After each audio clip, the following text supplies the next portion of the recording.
Day 274 of my interstellar internship, and I'm still explaining that chocolate is lethal to most quadrupeds, except now I'm explaining it to beings with 6 eyes and tentacles. Max Fletcher jotted notes on his holopad while navigating the chaotic corridors of Galactic Veterinary Outpost 9. The station hung in geostationary orbit around New Terran Colony, a recent addition to the United Galactic Federation. Humanity had joined the galactic community just 3 standard years ago, and Max was among the first batch of humans applying their terrestrial skills in extraterrestrial settings. Veterinary science turned out to be in high demand across the stars. Who knew? The outpost was a gleaming marvel of alien architecture, all swooping curves and impossible angles that somehow didn't induce vertigo. Mostly, the lighting always maintained that perfect clinical brightness that made everyone, regardless of species, look equally terrible. Fletcher, where's the Phylaxian skin balm? The Glesian sunbather in room 3 needs another application. Dr. Nectara called out, her forearms simultaneously sorting medication vials while adjusting a scanner. The Andorian doctor's skin shimmered between shades of blue when stressed, currently cycling through navy to cerulean at alarming speed. Coming right up, Doc. Max called back, retrieving the gelatinous substance from a refrigerated compartment. Just another Tuesday at the most diverse veterinary clinic in the sector. What made Max particularly valuable wasn't his technical training, though Earth's biodiversity had prepared him well for extraterrestrial anatomy. No, it was something that baffled his alien colleagues, his complete comfort around predatory species. Humanity's evolutionary history as both predator and prey had made them uniquely suited to handle the galaxy's most dangerous pets. You humans, Dr. Nectara had once remarked, her head tendrils twitching in bewilderment, you domesticated wolves' apex predators just because you thought they looked cute, and then selectively bred them into even more bizarre shapes for entertainment? Max had simply shrugged. Wait till you hear about cat videos. The intercom chimed with a sound that still reminded Max of an ice cream truck. All staff meeting in 5 minutes. Attention all staff. Mandatory meeting in 5 minutes.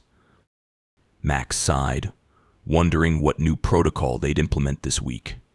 Last time it was a ban on whistling after the discovery that it translated to mating calls in Procyon. The staff room was a marvel of inclusive design, featuring seating accommodations for every conceivable body type in the galaxy. Max settled into a standard human chair, grateful that the ergonomics team had finally stopped trying to improve it with tentacle rests and heat lamps. Dr. Nectara stood at the front, her blue skin now settled into a calm azure. Beside her was Viznik, the Taurian receptionist whose 4 eyes could simultaneously check in patients, update records, watch security feeds, and scroll through whatever passed for social media and in his culture. His massive bull-like frame was crammed awkwardly behind a desk designed for someone half his size. Good morning, everyone, Dr. Nectara began, her translator giving her voice a pleasant British accent that Max found inexplicably funny. Today we have 17 scheduled appointments and potentially many walk-ins due to the solar flare activity affecting sensitive species. Glorm, the gelatinous janitor, bubbled excitedly in the corner. Through his translator came, "Does this mean more biological spills? I do enjoy a good protein cleanup." Everyone pretended not to be disturbed by Glorm's enthusiasm. Technician Plex, a spindly arachnoid with impeccable precision in administering injections thanks to her 8 perfectly steady limbs, clicked her mandibles in annoyance. I hope we're not getting more Earth pets. No offense, Max. None taken, Max replied with a grin. Though I still think you overreacted to the hamster. It leaped at my face. Plex's mandibles clicked rapidly in agitation. It was saying hello. It was 3 Zorblats high, practically a monster by arachnoid standards. Dr. Nectara cleared her throat, or the 3 respiratory sacs that functioned similarly. Speaking of Earth pets, Max, perhaps you could clarify something from yesterday's incident. The furry quadruped called a cat. Is it normal for them to hack up internal organs? Max stifled a laugh. They're hairballs, Doc, not organs. But the sound it made, like a death rattle of my ancestors. Piped in Zot, the avian nurse whose feathers were still partially puffed from yesterday's encounter. That's just how they do it. Completely normal, Max assured them. Viznik raised a hoof, and the small brown creature from last week that generates water from its eyes when experiencing emotional distress. Is that weaponized? That's called a dog crying. And no, it's not a weapon. Max was forever explaining Earth animals to his colleagues. Though I once had a Chihuahua patient whose bark could probably be classified as sonic warfare. The team reviewed the day's appointments. A Jovian gas bladder adjustment for a floating pet cloud, scale polishing for a crystalline serpent from the Andromeda Fringe, and routine vaccinations for a litter of six-legged kittens, a recent hybrid that had become all the rage among the Centaurian elite. And finally, Dr. Nectara said, her skin suddenly shifting to a deep purple of concern, our last appointment today is, well, it's a Thraxian mauler. The room fell silent. Even Glorm stopped bubbling. Surely you're joking, Plex finally said, all 8 legs suddenly very still. I wish I were, Dr. Nectara replied, looking genuinely distressed. Apparently it has an ear infection. Those aren't ears, they're secondary killing appendages, Viznik exclaimed, his hooves clattering nervously against the floor. Max raised an eyebrow. What's a Thraxian mauler? Everyone stared at him like he'd just asked what breathing was. Only the most aggressive predatory pet legally allowed in domestication, Dr. Nectara explained. They were originally bred for combat in the Mercurian Wars. 3 rows of teeth, retractable bone spurs, venomous saliva, and a particularly nasty temperament. Huh, Max said, intrigued rather than alarmed. Sounds like my aunt's Yorkshire Terrier. No one laughed. They didn't get the joke. The day progressed normally, if you could call treating a sentient fungus with spore allergies normal. Max had just finished assisting with a delicate procedure on a bioluminescent jellyfish-like creature when Viznik's panicked voice came through the clinic-wide comm. Emergency Protocol Alpha. The mauler has arrived. This is not a drill. Max poked his head out into the hallway to see pure chaos unfolding.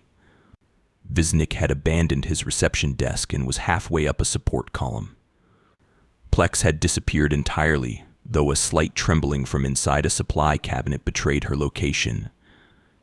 Even stoic Dr. Nectara was backing away slowly, her skin cycling through alarming shades of purple and gray. At the center of this panic was, well, Max had to admit it was quite something. The creature stood nearly as tall as Max himself, resembling a cross between a bear, a Komodo dragon, and something from his childhood nightmares. Its scaled hide glistened with an iridescent sheen that did nothing to soften its menacing appearance. 3 rows of teeth were visible, even with its mouth mostly closed, and the claws on its 6 limbs left slight scratches in the flooring. But what caught Max's attention most wasn't the creature, it was the alien holding its leash. A small, nervous-looking Selbian who barely reached Max's waist, clutching a holographic medical chart and a designer pet carrier that seemed absurdly inadequate for the beast. Hello, the Selbian squeaked. I'm Fip. This is Cuddles. He has an appointment. Cuddles, Max couldn't help but repeat. The massive creature turned its 4 glowing eyes toward Max and emitted a sound somewhere between a growl and tectonic plates shifting. Several instruments in the nearby exam room spontaneously shorted out. Yes, Cuddles, Fip said with surprising affection. He's been pawing at his audio receptor flaps all week, and he's not eating his nutrient blocks. From across the room, Dr. Nectera called out with forced professionalism. Perhaps we should reschedule when our security personnel are on duty. Max studied the creature more carefully. Despite its terrifying appearance, something seemed off about its posture. Its primary shoulders were hunched, and its head tilted slightly, reminding Max of his parents' old Labrador when it had an ear infection. "Poor thing," Max said, stepping forward while everyone else gasped in horror. "Let me take a look." "Ah." "Max, don't," Dr. Nectera hissed. Thraxian maulers are hypersensitive about their auditory flaps. It could trigger a predatory response. But Max was already kneeling in front of the creature, who fixed all four eyes on him with laser focus. The room went deadly silent. The creature opened its mouth slightly, revealing those multiple rows of razor-sharp teeth, and emitted a low rumbling sound. "Hey there, big guy," Max said softly, extending his hand slowly, palm up. "You're not feeling too good, are you?" Cuddles tilted his massive head, clearly intrigued by this strange creature who showed no fear. "Fletcher," Dr. Nectara's voice was barely a whisper. "Step away slowly." Max ignored her. "Does your ear hurt, buddy?" "Yeah, that's no fun. I bet you've been shaking your head a lot, huh?" To everyone's astonishment, Cuddles made a whimpering sound and as gently as a creature with bone spurs could nudge Max's hand with his snout. Fip looked equally shocked. He likes you. He never likes anyone." Max grinned. "He's just a big softy, aren't you, Cuddles?" He carefully scratched under the creature's chin, finding exactly the right spot that made one of its hind legs thump rhythmically against the floor. "Impossible," whispered Dr. Nectera, her skin now a confused swirl of colors. "Nah," Max replied casually. "He's just a spoiled murder puppy." The exam room had been hastily cleared of breakables, and Dr. Nectera insisted on remote monitoring from behind a transparent safety barrier. Max stood alone with Cuddles and a visibly relieved Fip, who couldn't stop gushing about Max's predator magic. "It's not magic," Max explained while gently examining the creature's auditory flaps, leathery protrusions with complex inner structures. "Humans have been handling dangerous animals for our entire evolutionary history. You should see what we do with lions in circus acts." "Lions?" Fip asked. "Earth predators. Big cats. Very bitey." Cuddles growled softly as Max touched a particularly sensitive spot. "Sorry about that, big guy," Max soothed, his voice dropping to the universal tone humans use for animals somewhere between baby talk and hypnotic suggestion. "I know it hurts." Through the communication system, Dr. Nectara's voice came through. "Max, how are you doing this? The last Thraxian mauler we treated required 6 security officers and a neural pacifier." Max shrugged while continuing his examination. "You're approaching them all wrong. These guys aren't so different from Earth's apex predators. They respond to confidence and calm, show fear, and they get nervous. Nervous predators are dangerous predators." As if to emphasize his point, Cuddles let out a contented rumble that sounded disturbingly like a purr, if purrs could crack concrete. "Back on Earth, I worked at a wildlife rehabilitation center," Max continued, applying a soothing diagnostic gel to Cuddles' inflamed ear canal. "We had this one Bengal tiger Raja who'd been rescued from an illegal zoo. Everyone was terrified of him because he'd mauled his previous handler." "What happened?" Fip asked, fascinated. "Turned out he just had an abscessed tooth that was driving him crazy with pain. Once we treated that, he was a big sweetheart. He used to play with this rubber duck toy. Sounded ridiculous, this 400-pound killing machine squeaking away with a little yellow duck."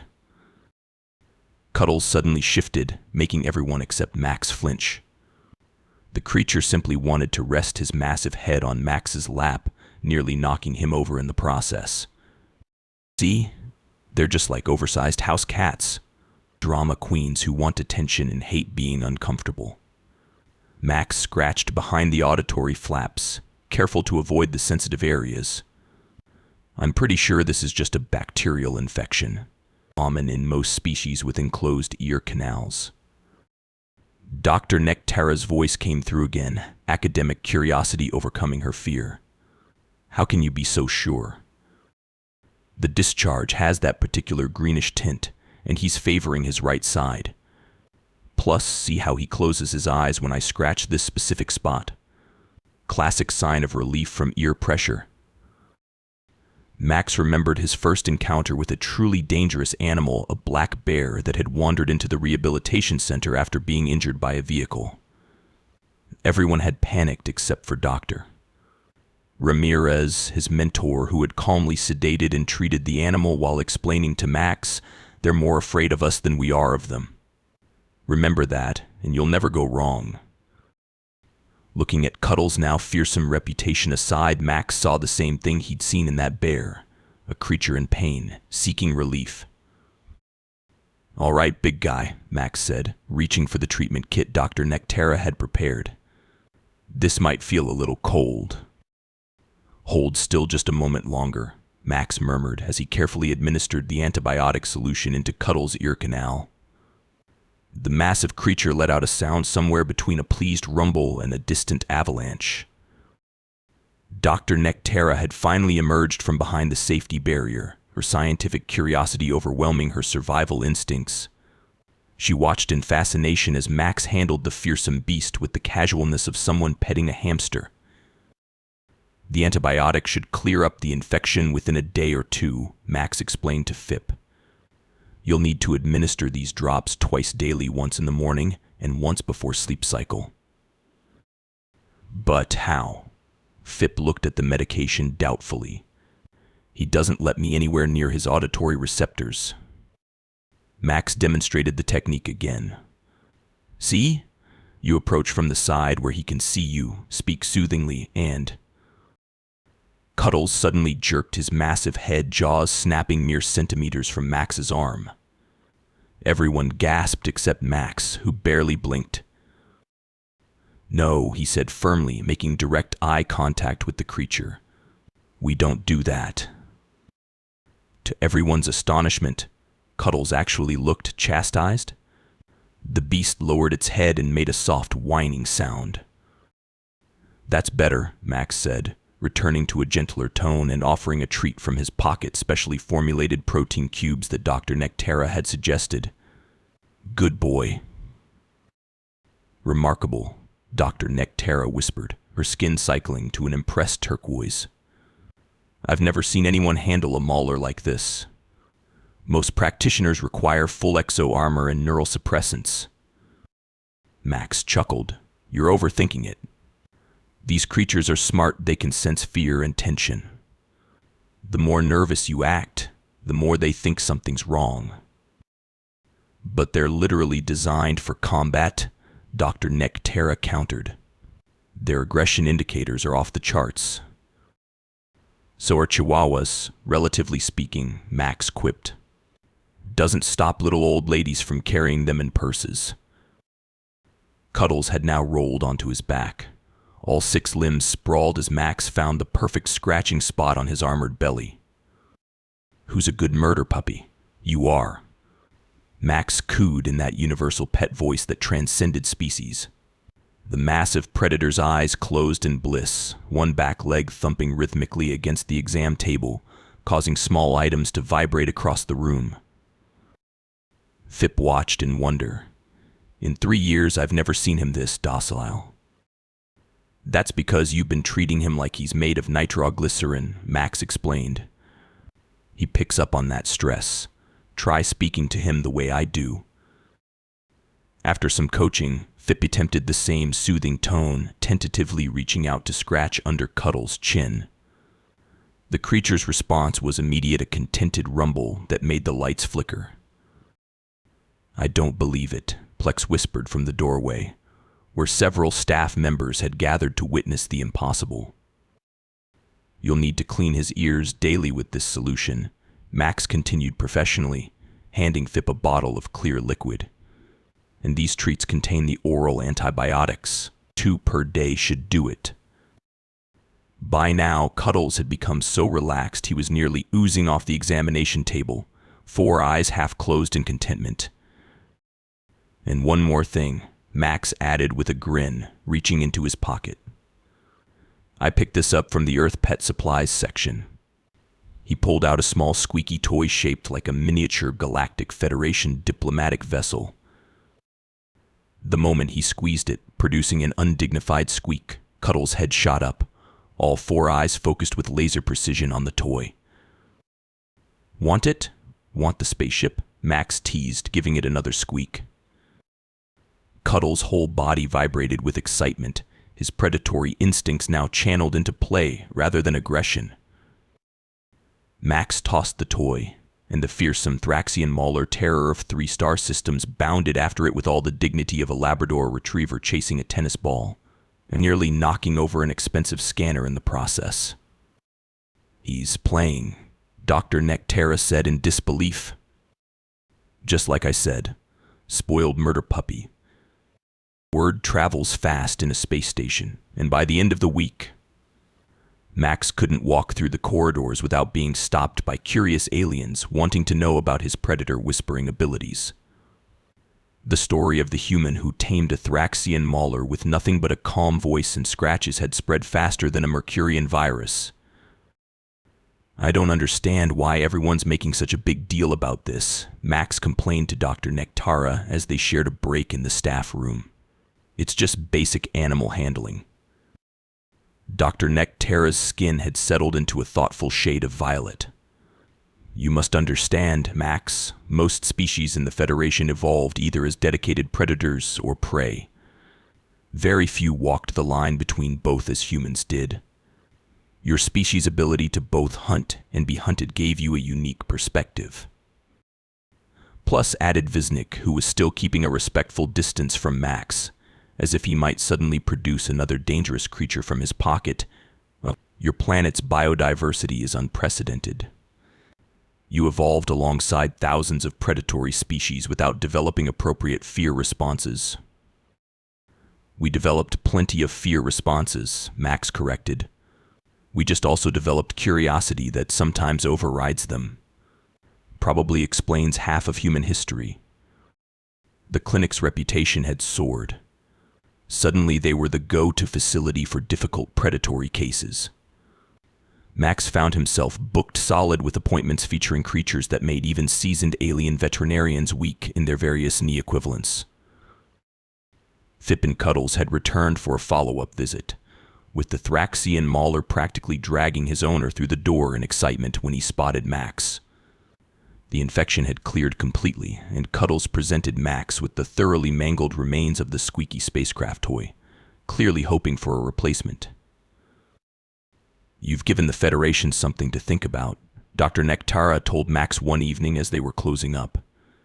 Perhaps humans have more to offer than we initially realized. Like what? Our ability to not wet ourselves around large predators? Max joked. Precisely. Your species' remarkable adaptability and your ability to form bonds with creatures that would consider most sentience as prey. It's valuable. More valuable than you know. As if on cue, the communication system chimed. Incoming emergency transmission from Galactic Council Security Division. Dr. Nectara activated the view screen, revealing a harried-looking Taurian official. We have an urgent situation at the diplomatic quarantine facility. A Voraxian Alpha has escaped containment and is threatening the Galactic Ambassador's delegation. We need Fletcher. Immediately. Max raised an eyebrow. What's a Voraxian Alpha? The official's expression grew grave. Only the most dangerous apex predator in known space. Makes a Thraxian Mauler look like. What's that Earth creature? Ah, yes, a kitten. Is it injured? Why do you need a vet tech? Max asked, confused. Not injured, no. But it's purring and won't let anyone approach except its handler, who's been incapacitated. It's curled up on the ambassador's ceremonial robes and won't move. The delegation arrives in 3 hours. Dr. Nectara looked at Max with amusement shifting across her blue features. Let me guess someone tried to forcibly remove it. The official winced. We lost 2 security drones before realizing that was counterproductive.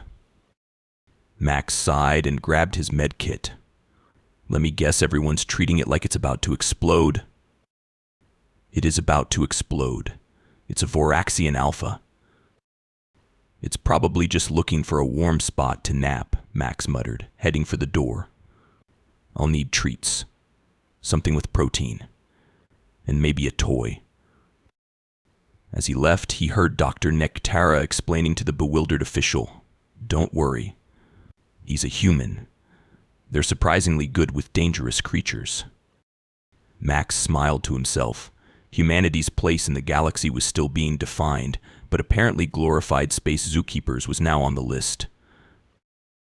Just another day at the office for the galaxy's first human predator whisperer. And probably not the last spoiled murder puppy he'd handle today.